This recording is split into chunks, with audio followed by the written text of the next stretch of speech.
So the P6 is great for sample chopping. It has a very quick chop function. If we take this sample and we go over to shift voice, we can get into chop. If we go into the keyboard now, we have some chops. But here's where we run into the biggest problem on the P6. We can't change where these chops start and end at all. They're just there. If there's transients, if there's pops or clicks, we can't make any adjustments.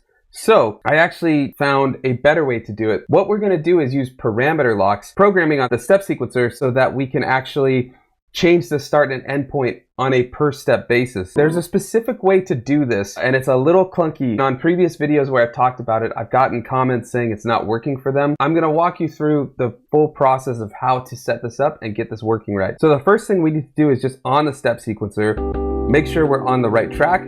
And then we're going to just set some programs, and we can do them anywhere. I'm going to just do this to start. So if we just play it now,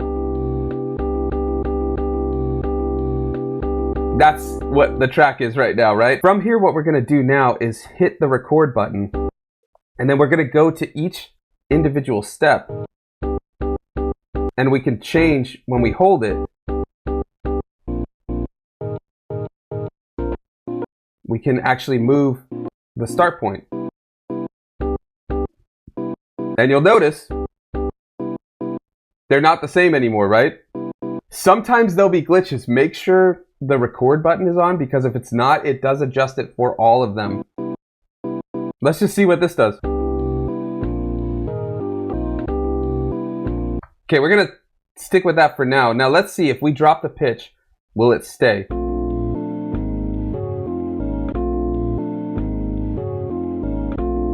Okay, I have an idea too. What we're gonna do, there's other things we can modulate on a per step basis. We can actually go in, and if we press granular, we can change all sorts of things like the gate, but we're gonna shift the microtiming over.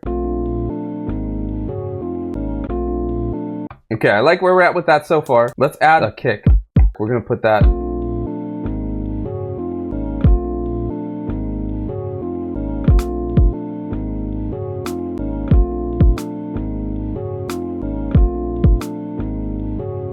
Okay, let's put a couple more kicks.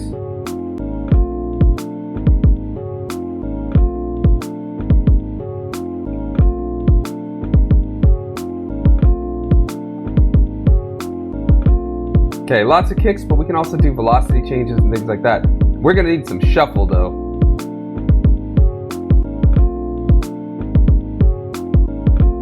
Lots of shuffle. There we go. Yeah, let's put this one over maybe.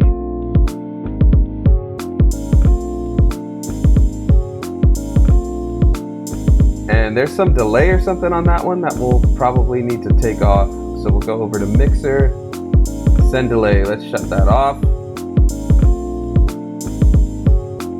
And we can drop the volume on this. Now, if you still have that record button on, it's gonna do parameter locks. You can motion record. So if you have record on, you can actually adjust this and it will make changes, which is good.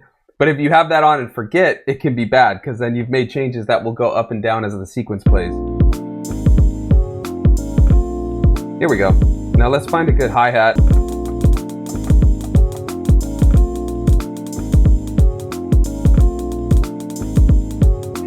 Okay. These kind of get a little lost.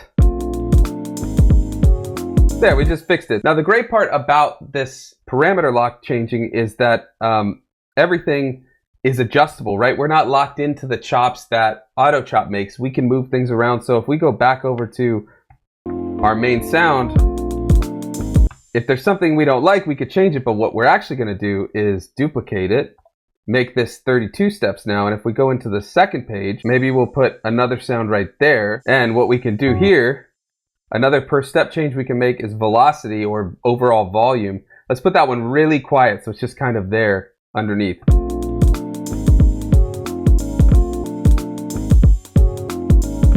Perfect. Okay, now we can go in. Another great thing about the P6 is the filter. So we're going to set a filter. Let's put on a high pass, because there is bass from a upright bass in the sample.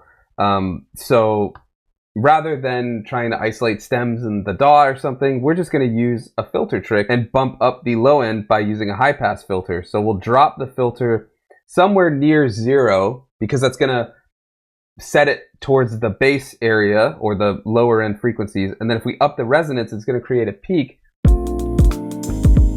that's going to up that bass like crazy. Hear that bass? Now this sounds terrible as it is, but I'm just doing it a little bit to give a little more oomph, a little more bass. So the nice thing with cassette, we can use this as a sort of filter to start.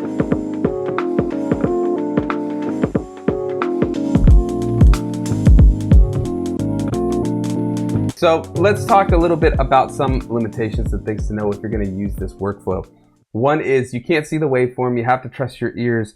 And at least to my knowledge, when you go in and start programming, you only hear a brief snippet, not the full part that it would be.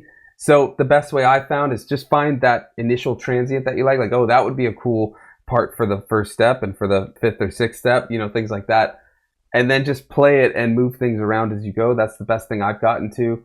But yeah, you're doing it completely by ear, and it can be a bit messy. Sometimes it almost feels like you're just throwing stuff at the wall, and then it should or usually works out. It's just a different way to use the P6. You don't have to rely on that auto chop. You don't have to just accept whatever chops the P6 makes out of the sample. You can do it this way. So it's just another option in the workflow and tool set of the P6. So that's everything you need to get started using parameter locks instead of auto chop. Let me know in the comments if you've got any questions, and if you want to see my thoughts on the Roland P6 after a year of beat making, check out this video next. Thanks for watching, and I'll see you next time.